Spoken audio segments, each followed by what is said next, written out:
He spat on his wife at dinner, not knowing she secretly owned 90% of everything he had.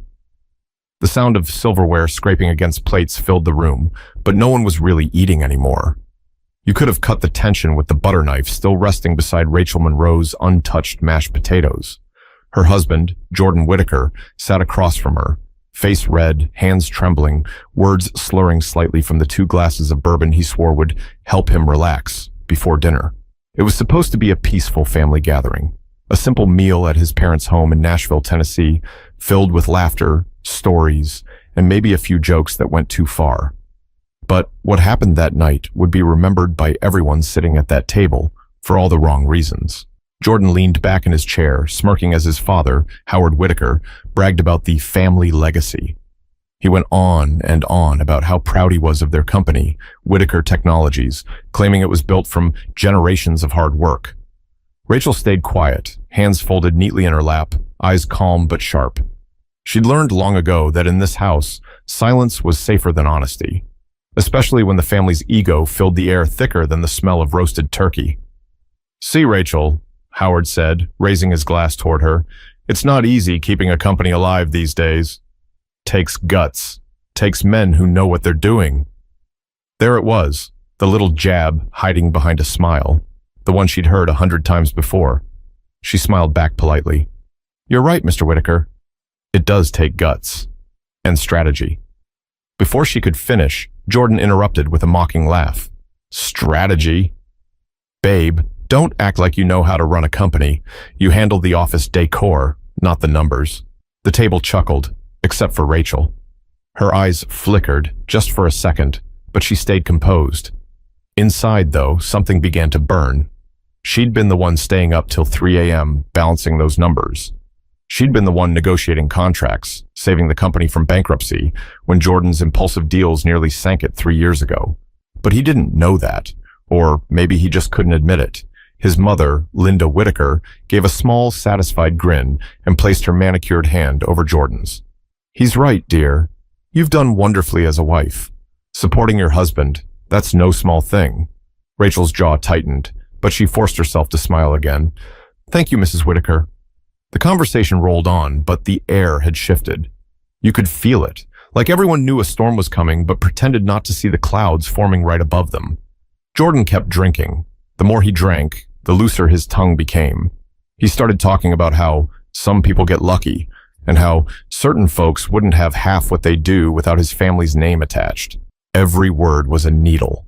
Rachel had always been patient, always calm. But when Jordan brought up her background, how she should be grateful to have been brought into this world of opportunity, the needles turned to knives. Her voice stayed level. "You mean the world I helped build?" The laughter died instantly. His father's fork clinked against his plate. Linda's smile faded. Jordan blinked, clearly caught off guard. "What's that supposed to mean?" he said, his tone sharp, challenging. Rachel leaned forward slightly. "I'm just saying, Jordan, maybe you shouldn't forget who kept things running when everything almost collapsed." He stared at her for a long moment. Then slowly, a sneer crept across his face. "You think you did that? You?" He stood up, his chair scraping loudly against the floor. The room went silent. He pointed his finger at her, shaking his head. "You wouldn't have anything if it weren't for me. Don't you dare act like you made this family what it is." Rachel didn't flinch. "You're right. I didn't make this family, but I did save your company." His lips twitched. He stepped closer. Everyone froze. And then it happened. So fast, no one could stop it. Jordan spat right in her face. Linda gasped. Howard dropped his fork. The only sound left was the echo of Rachel's slow, steady breath. She didn't cry. She didn't yell. She just sat there, wiping her face with her napkin, calm, controlled.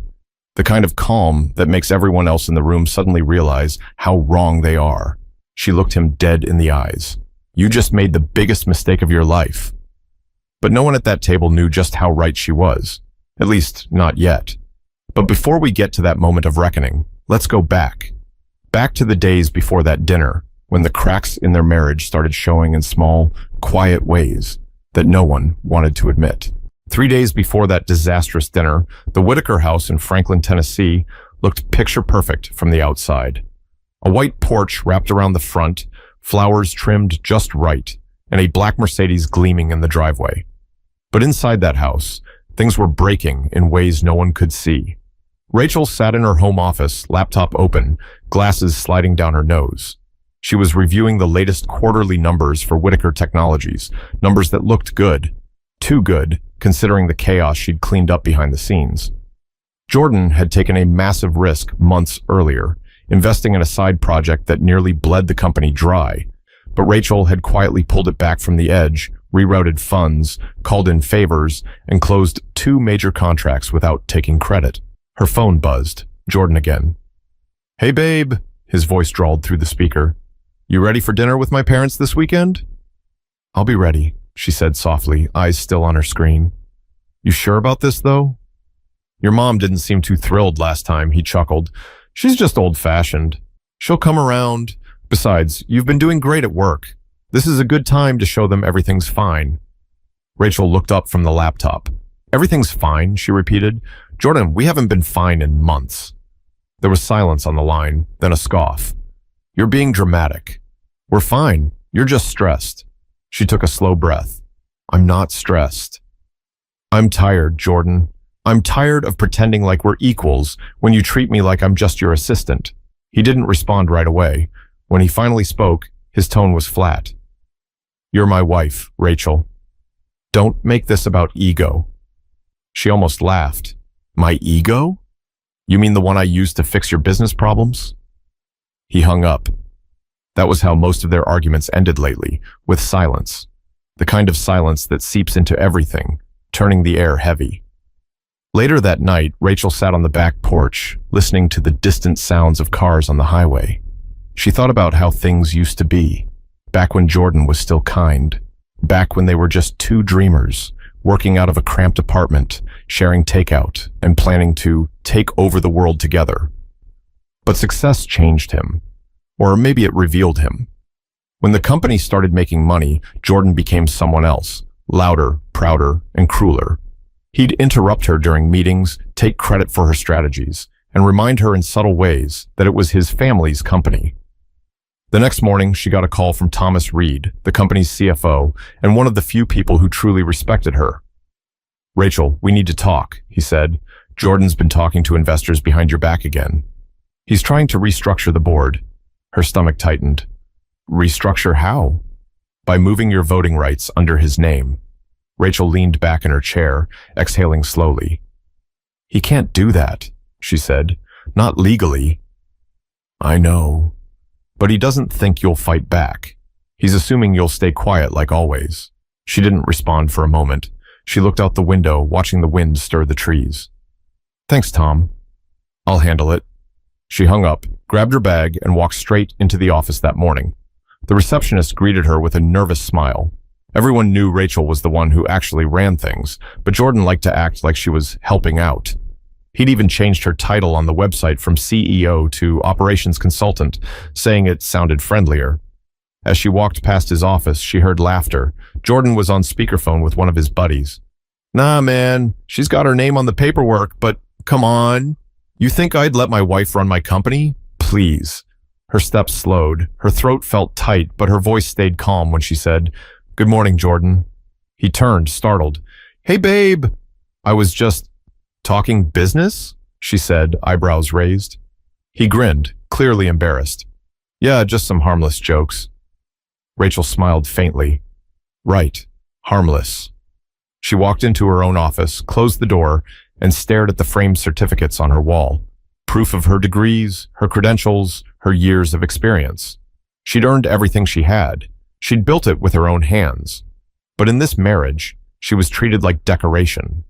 She knew then that the dinner that weekend wouldn't just be another awkward family meal. It would be a test of patience, of restraint, of self-worth. And deep down, she also knew, if things went wrong this time, she wouldn't keep pretending. But before that fateful evening, Rachel still had to walk into the lion's den, the Whitaker family home, where politeness was just another way of hiding judgment. Saturday evening came faster than Rachel expected. The November air in Franklin, Tennessee had that dry chill that seeps into your skin, the kind that makes even polite smiles feel frozen. As Jordan drove, he kept drumming his fingers against the steering wheel, nervous, impatient. He hadn't said much all day, just short comments and sighs between phone calls. Rachel stared out the passenger window, her reflection faintly visible in the glass. Her hair was neatly styled, her makeup subtle, her dress, a simple navy blue, professional yet soft. She'd chosen it carefully, hoping it would make her look approachable, as Jordan's mother once suggested. The irony wasn't lost on her. When they pulled up to the Whitaker estate, the house looked like something out of a lifestyle magazine. Brick exterior, long driveway lined with oak trees, a porch lit with warm yellow lights. It looked inviting, but Rachel knew better. The house had never really felt welcoming. Jordan parked and adjusted his tie. "All right," he said, glancing at her. "Let's just keep tonight light, okay? No business talk, no tension, just family." Rachel tilted her head. "No tension? You sure you can manage that?" He gave her a quick look. "Don't start, Rachel. Please. Not tonight." She didn't reply. She just took a deep breath, stepped out of the car, and followed him up the walkway. Linda Whitaker opened the door before they even reached the porch. "Oh, you're here," she said, her tone flat, but pretending to be cheerful. "Jordan, sweetheart, come in. Rachel. Hi." Rachel smiled politely. "It's nice to see you, Mrs. Whitaker." Linda gave a short nod, her eyes scanning Rachel from head to toe, the way some people do when they're looking for flaws they can't quite find. Inside, the dining room was already set. The long oak table gleamed under the chandelier. The smell of garlic and butter hung in the air, and Howard was pouring himself a drink at the counter. "Jordan, my boy," he called out. "Glad you made it." "Traffic wasn't too bad?" Jordan grinned, walking over to shake his father's hand. "Not at all." "Good to see you, Dad." Then Howard turned to Rachel, his expression cooling just a bit. "And Rachel, always good to have you." She smiled again. "Thank you, Mr. Whitaker." The same dance every time, greetings laced with politeness sharp enough to cut glass. They sat down for appetizers. Jordan's sister Kara joined them, loud, opinionated, always ready to poke fun at Rachel. "So," Kara said, swirling her wine, "I saw the company's new campaign." "Real nice. You had anything to do with that, Rachel?" Rachel looked up, unbothered. "Yes, actually." "My team led the rebrand," Kara smirked. "Oh, so you're still working there? I thought you might have taken a step back after, well, all that drama last quarter." The drama she was referring to was Jordan's failed product launch, the one Rachel had quietly cleaned up. Jordan cleared his throat. "Yeah, we had a hiccup, but it's all under control." Howard chimed in, his voice heavy with authority. "Son, maybe next time you should run those numbers by me before jumping in." Could have saved yourself a mess. Rachel felt her stomach tighten. She knew Howard had no idea that she was the one who'd actually fixed that mess. She took a sip of water and decided to let it go, at least for now. The conversation shifted to politics, vacations, and family gossip. Rachel smiled when appropriate, laughed when it felt necessary, and counted the minutes in her head. But as dessert was brought out, the tone began to shift. Howard started asking about profits. Kara asked about diversity initiatives. And Linda, as always, found a way to bring up Rachel's background in a way that sounded innocent, but wasn't. "So, Rachel," Linda said, cutting into her pie, "remind me again, where did you say your family's from?" Rachel put down her fork. "Atlanta." Linda nodded slowly. Right. Not too many business owners from there, are there?" Jordan shifted in his seat but didn't say a word. Rachel smiled thinly. "There are plenty, actually. You just have to look." Kara laughed lightly. "Oh, come on, Rachel. Mom didn't mean it like that." "I'm sure she didn't," Rachel said, her tone calm, but sharp enough to end the moment. The table fell quiet again. You could almost hear the sound of Linda forcing a smile. Howard cleared his throat. "Anyway, Jordan tells us you two are thinking about expanding the company next quarter. Big plans ahead, huh?" Jordan nodded, glancing at Rachel. "Yeah, I'm leading that. Got a few meetings lined up already." Rachel blinked slowly. "You're leading it?" He shot her a look. "Well, yeah. I mean, that's kind of my lane." Rachel didn't reply, but inside, something cracked again. It was small, like a thin line in glass. but she could feel it spreading. She smiled politely and turned to Linda. "Dinner's lovely, by the way." Linda brightened immediately. "Thank you, dear. I'm glad someone appreciates it." The rest of the meal went on in small talk and forced laughter. Everyone was pretending things were normal, but the energy around that table said otherwise. But tension like that doesn't just disappear, it festers. And before the night was over, every quiet insult and fake smile would come crashing down in the ugliest way possible. The main course was served: roast beef, garlic potatoes, glazed carrots, the works. On the surface, it looked like a picture-perfect family meal, but beneath the small talk and the clinking of glasses, tension was winding tighter with every passing minute. Rachel tried to focus on her plate, on cutting small pieces of beef she didn't actually want to eat. Jordan, sitting beside her, had already poured himself another drink. It was only his third, but she knew how fast that number usually climbed. Howard raised his glass. "To family," he said with a proud grin. "To hard work, to legacy, and to keeping the Whitaker name alive." Everyone raised their glasses except Rachel. She hesitated for half a second before following suit. She noticed Kara's smirk at the corner of the table. Linda leaned forward, her voice sweet but calculated. "And to Jordan, who's been working tirelessly to keep the company thriving. You've done so much for all of us." Rachel's eyes flickered toward her husband. He didn't even look in her direction. She smiled faintly. "Yes, he's done a lot." Kara jumped in. "I mean, the stress he's under, I don't know how he manages." "Right, Rachel?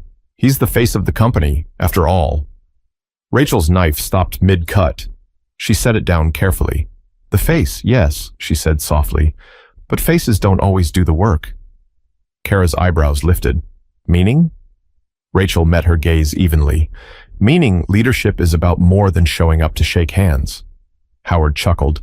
"Well, that's true, but you can't deny Jordan's been holding it down. I mean, he's a natural-born leader. It runs in his blood." Rachel's lips curved slightly, though not in amusement. "Blood doesn't make you a leader, Mr. Whitaker." "Decisions do," Jordan turned to her, already defensive. "Rachel, come on, don't start." She looked at him calmly.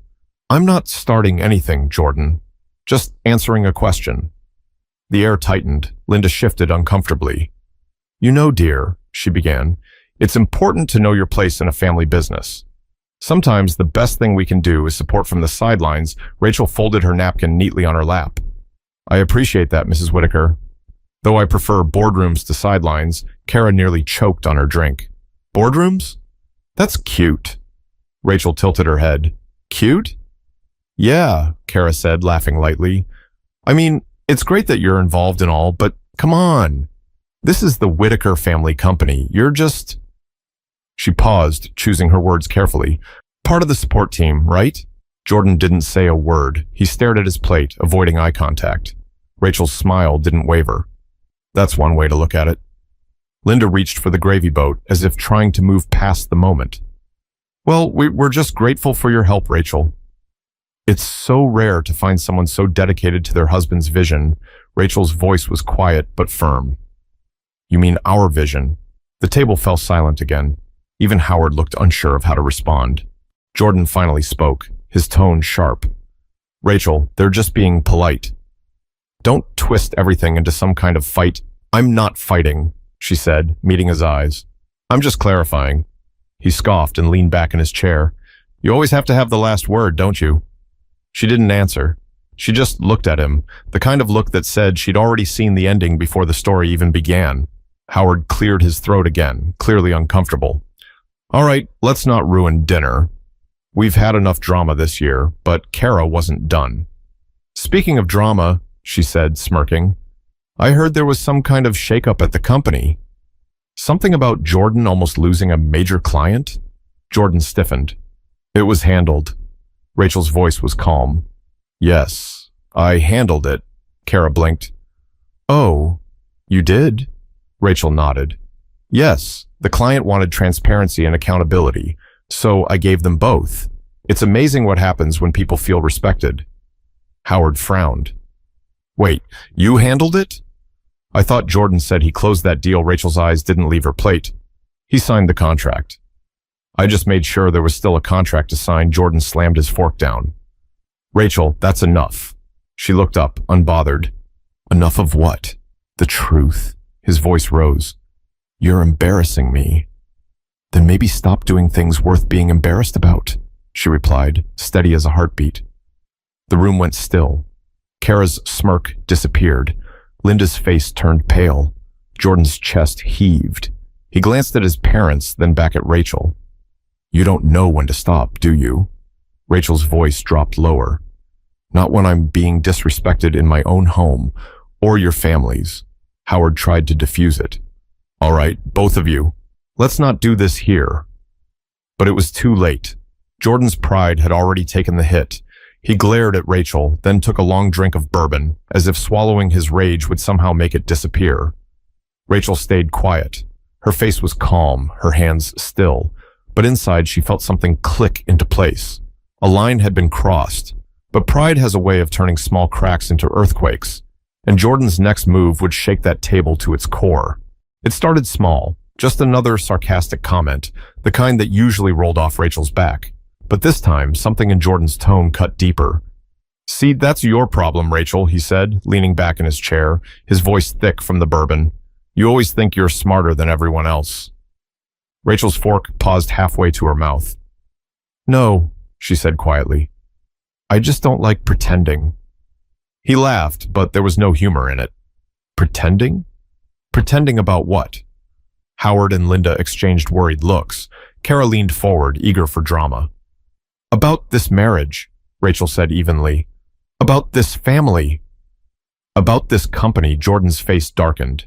You've lost your mind, he snapped. This family took you in. My parents treated you like one of their own.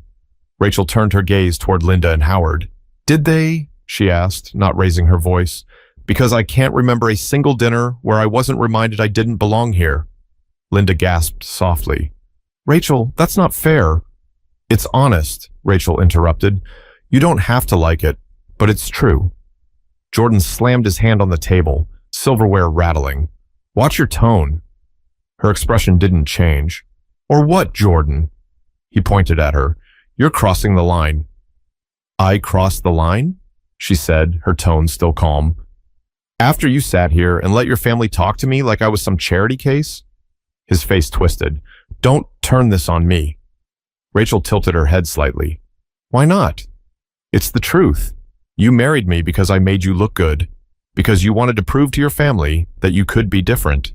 But deep down, you're just like them, comfortable as long as I stay beneath you. The words hit him hard. His jaw clenched, his nostrils flared. The room felt smaller, heavier. Kara tried to laugh it off. Okay, wow, maybe we should all take a breath. Shut up, Kara, Jordan barked, startling everyone. Then he turned back to Rachel, voice rising. You think you built something? You didn't build anything. You wouldn't even have a name if it weren't for me. Rachel's tone never broke. You mean the name I kept out of bankruptcy twice? That was it.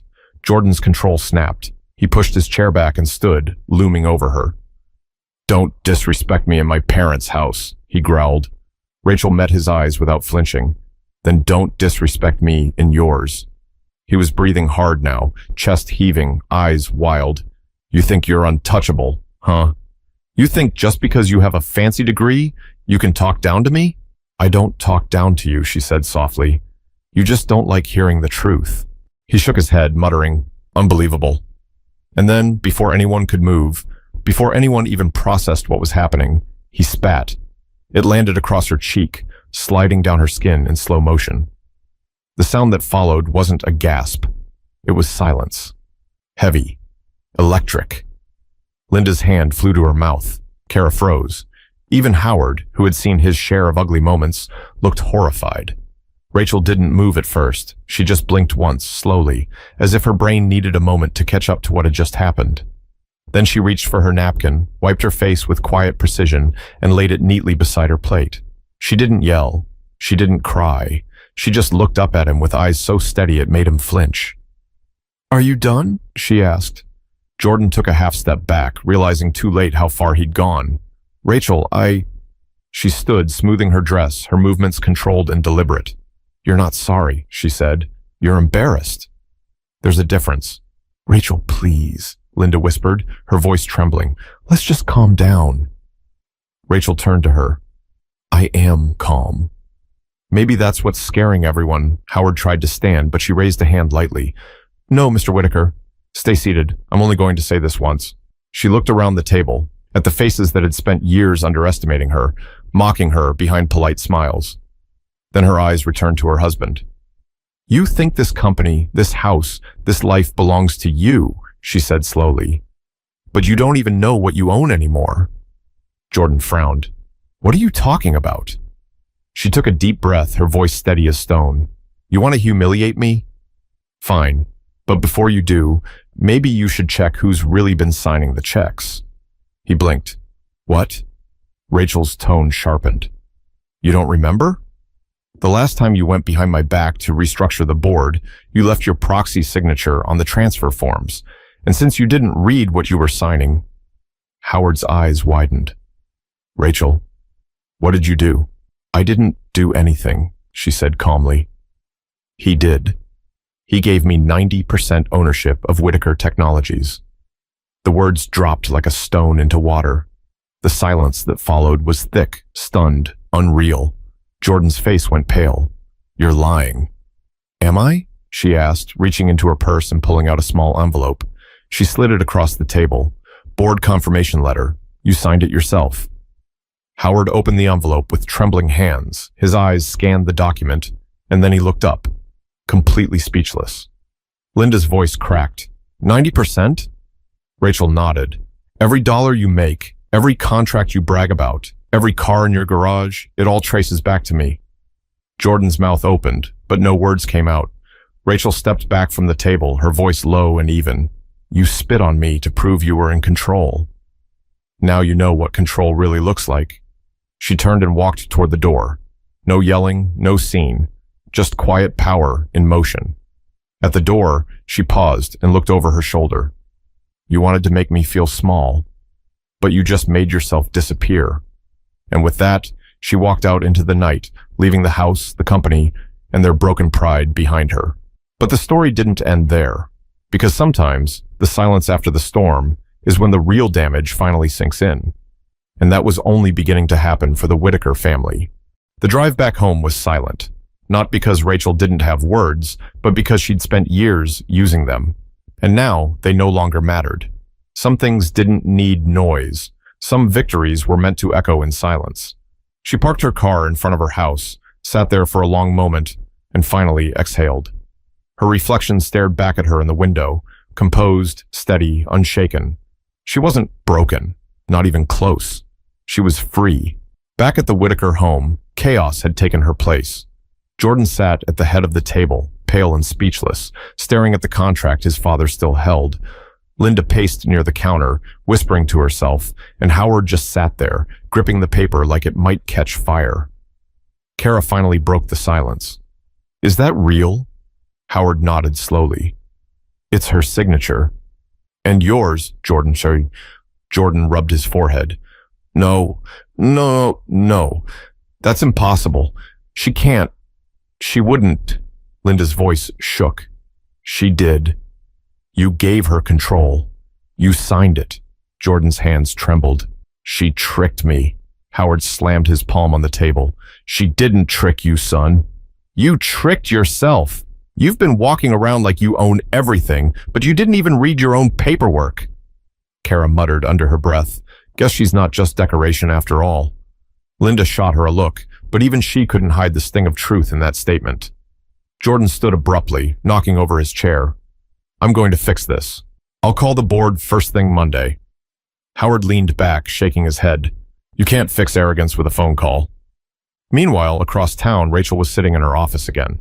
The soft light from her desk lamp fell across stacks of documents, real ones, signed and sealed, proof of everything she'd built, everything she'd earned. Her phone buzzed. It was Thomas Reed, her CFO. He didn't even wait for her to say hello. Rachel, I just got word. The Whitakers found out? Yes, she said. Tonight. He whistled softly. How'd it go? She smiled faintly. As expected. Loud, then quiet. Thomas laughed under his breath. You sure you're all right? I'm fine, she said. It's strange. I thought I'd feel angry or relieved, but I just feel done. There was a pause. Then he said, "You did what you had to do." "I did what he forced me to," she replied. "I warned him. I gave him chances. But you can't teach respect to someone who confuses power with ownership." Thomas's voice softened. "What now?" Rachel leaned back, staring out the window. "Now I run my company. My way. Without apologies." The next morning, she woke early, went for a run, and brewed her coffee. It was the first time in months she didn't feel the weight of walking on eggshells. She checked her phone. 3 missed calls from Jordan, 1 from his mother, and a string of messages, all variations of "we need to talk." She ignored them. By noon, she was in the boardroom. Her board members stood as she entered. Most had known the truth for months, but now the secrecy was over. "Good morning," she said, her voice carrying the calm authority of someone who no longer needed to prove herself. "As of today, there will be some leadership adjustments." The meeting lasted an hour. By the end, every decision Jordan had made without her was reversed. His name was officially removed from the leadership roster. The company's official documents now listed her, Rachel Monroe Whitaker, as sole executive owner and CEO. Afterward, Thomas approached her. "You want me to prepare a press statement?" Rachel nodded. "Keep it factual. No drama. The company deserves transparency, not gossip." He smiled. "Understood." Later that evening, she received a knock at her door. She opened it to find Jordan standing there, his once confident expression now replaced with desperation. "Rachel," he started, his voice low. "Please, can we talk?" She stepped aside. 5 minutes. He walked in slowly, glancing around at the house he hadn't seen in weeks. "I messed up," he said. "I don't even know what to say." Rachel folded her arms. "Then maybe just start with why." He swallowed hard. "I was scared, okay? You were doing better than me, and it made me feel like I was losing control. I thought if I kept you small, I'd feel big again." She looked at him, eyes soft but distant. "You didn't want a wife, Jordan. You wanted a mirror, something to reflect back what you thought you were worth." He nodded slowly, eyes glistening. "You're right. I don't deserve you." She sighed, stepping closer, not out of pity, but closure. "No, you don't. But I hope you learned something from this." He opened his mouth, but she stopped him. "You didn't lose me because I stopped loving you. You lost me because I started loving myself more." For a long moment, they stood there in silence. Then she walked him to the door. As he left, he turned back one last time. "Rachel, what are you going to do now?" She smiled faintly. "The same thing I've always done, build." And when the door closed behind him, it wasn't anger she felt. It was peace. The kind that only comes when you finally stop waiting for people to value what they'll never understand. But while Rachel had found her peace, the Whitaker family was still learning the hard way that the truth doesn't just change people, it exposes them. 2 days after the dinner, the Whitaker home didn't feel like a home anymore. The long dining table, once polished to perfection, still had the faint outline of spilled bourbon and untouched plates. The silence in that house had weight now, like a reminder that words, once spoken, could never be unsaid. Jordan sat on the back porch, staring into his untouched coffee. He hadn't gone into work. He couldn't. Every time he looked in the mirror, he saw a man he didn't recognize. A man who'd spat on the only person who ever believed in him. Howard joined him, lowering himself slowly into the chair beside his son. "You've made a mess, Jordan," he said quietly. Jordan didn't look up. "I know. You embarrassed yourself. You embarrassed this family. But worst of all, you disrespected the one person who kept our name alive." Jordan rubbed his forehead, shaking his head. "She's not coming back, is she?" Howard sighed. "Would you? After what you did?" There was no answer to that. Inside, Linda sat at the kitchen table, phone in hand. She'd been scrolling through Rachel's name for hours, trying to find the courage to call. When she finally pressed dial, it went straight to voicemail. Her voice trembled as she spoke. "Rachel, it's Linda. I wanted to say I'm sorry for everything. I thought I was protecting my son, but really I was just feeding his pride. You didn't deserve how we treated you. None of it." She paused, exhaling shakily. "If you ever want to talk, or if there's anything I can do, well, I understand if you don't." She hung up and covered her face with her hands. For the first time, the silence felt like punishment. Kara came downstairs a few minutes later, still in pajamas. "Mom, is Dad still talking to him?" Linda nodded weakly. "Trying to knock some sense into him." Kara sat across from her, folding her arms. "You know, I used to think Rachel was just some lucky woman who married into money. Turns out she was the only real one here." Linda looked up, eyes red. She was. Meanwhile, across town, Rachel was in her new office. The space was quiet, but not empty. It was filled with purpose. A fresh start. She'd rebranded the headquarters under her name. The walls were bright, modern, simple. No family portraits, no fake awards, just work that mattered. Thomas stepped into the office, holding a few folders. "Press release went out this morning," he said.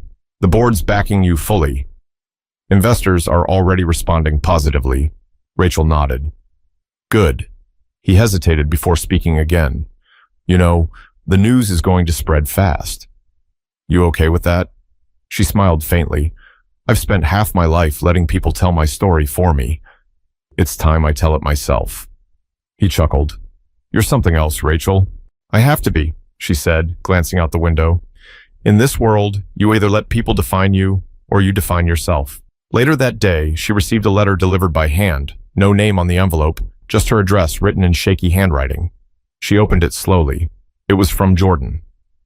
"Rachel, I've spent 2 days trying to figure out what to say. Every apology feels too small. I thought power made me important, but you showed me that integrity does. I didn't just lose a wife, I lost my compass. I don't expect forgiveness, but I needed you to know. I see it now. I see you, Jordan." She read the letter twice, folded it carefully, and placed it in her drawer. She didn't cry, not out of coldness, but acceptance. Sometimes closure didn't come from conversations. It came from knowing you didn't need one. That night, Rachel drove to the edge of Radnor Lake, where she used to go jogging early in the mornings. The water was still, reflecting the pink and gold of the evening sky. She stood there for a while, arms crossed against the breeze. She thought about the years she'd spent shrinking herself to make others comfortable, about the countless times she'd smiled through insults, stayed quiet during disrespect, and tried to fix people who didn't want to change. Then she thought about the dinner, the silence after he spat on her, the way she'd felt when she stood up, not weak, not humiliated, but clear. For the first time in years, she had seen herself fully. Thomas's voice from earlier echoed in her mind. You did what you had to do. And maybe that was true. Sometimes walking away wasn't about pride. It was about peace. As the sun dipped lower, Rachel whispered to herself, never again. Back at the Whitaker house, the family's conversations grew shorter with each passing day. Howard stopped mentioning the company. Linda avoided dinner altogether. Kara moved out. And Jordan, well, he sat alone most nights, staring at his phone, reading that bored confirmation letter over and over until he could no longer deny the truth. Everything he thought he controlled was gone, and the person he'd once dismissed as lucky had proven to be the real foundation all along. But the true lesson of that night wasn't just about revenge or humiliation, it was about dignity. The kind of quiet strength that doesn't need an audience to be powerful. A week later, the world had already started talking. Business outlets, podcasts, even local news stations were running the headline, Rachel Monroe Whitaker officially takes full control of Whitaker Technologies. The photos showed her standing outside the company's main building, poised, professional, eyes forward. No bitterness, no arrogance, just quiet confidence. Rachel didn't care for the noise. She didn't post statements or clap back at critics online. She didn't even mention what happened at the dinner table, because she didn't need to. The truth had already spoken for itself. That morning, she sat at a small cafe downtown, sipping her coffee, dressed casually in jeans and a soft sweater. The waiter, an older man with kind eyes, recognized her from the news. You're that lady who runs the tech company now, right? He asked. Rachel smiled. Something like that. He chuckled. You handled that whole mess with a lot of grace. Not many people could have done that. Rachel looked down for a moment, stirring her coffee. Grace doesn't mean staying silent, she said. It just means choosing your peace over someone else's chaos. The man nodded. That's wisdom right there. When he walked away, Rachel leaned back in her chair, letting the morning sunlight hit her face. For For the first time in a long while, she felt light. Across town, Jordan stood outside the company's building. He didn't go in. He just stood there, watching through the glass as employees passed by, smiling, talking, working under Rachel's leadership. He'd thought about calling her again, but every time he reached for his phone, he stopped himself. Maybe the best apology wasn't another message. It was changing. Inside, Rachel was in a meeting with the marketing team. Her tone was firm but encouraging. She wasn't just running a company anymore. She was building a culture, one built on accountability, not ego. When the meeting ended, she gathered her notes and looked around the room. It was diverse, energetic, full of new voices that had once been overlooked. She smiled. "Let's build something that lasts," she said. Later that afternoon, she received an email from a young woman named Amira Jones, one of the company's interns. It read, "Miss Monroe, I just wanted to say thank you for how you carry yourself. Watching you handle everything with so much strength made me realize that being calm doesn't mean being weak. I hope one day I can be even half as composed as you were." Rachel sat quietly for a moment after reading it, a faint smile touching her lips. That was it. That was the reason she'd endured everything she did. Not for recognition, not for revenge, but so that someone else could see it was possible to walk through fire and come out cleaner, not burned. That evening, she returned to Radnor Lake, the same place she'd gone a few nights earlier. The water glistened again under the fading sun. She stood there, feeling the wind against her skin, the kind that carried both endings and beginnings. She thought about the word revenge, how tempting it could be, how easy it was to imagine her story as one of payback. But that wasn't what this was about. Rachel had chosen something harder: restraint, dignity, strength in silence. Because the truth was, revenge only satisfies for a moment. Dignity lasts forever. She whispered softly, as if speaking to her younger self, "You don't have to fight to prove you're strong. Sometimes walking away is the loudest thing you can do." As she walked back to her car, the air felt different, lighter, cleaner. Her phone buzzed with new notifications, but she didn't check them. For once, the world could wait. At the same time, back in the Whitaker household, Howard was reading the morning newspaper. The headline about Rachel stared him in the face. He sighed, then said quietly, "She did it right." Linda, sitting across from him, nodded. She did what none of us had the courage to do. Jordan, standing by the doorway, heard every word. He didn't say anything. He just turned and walked away. Not out of anger this time, but humility. The kind that comes when you finally see yourself clearly. The story wasn't one of triumph over enemies or corporate power. It was something deeper. A woman reclaiming her worth, not through shouting or revenge, but through quiet conviction.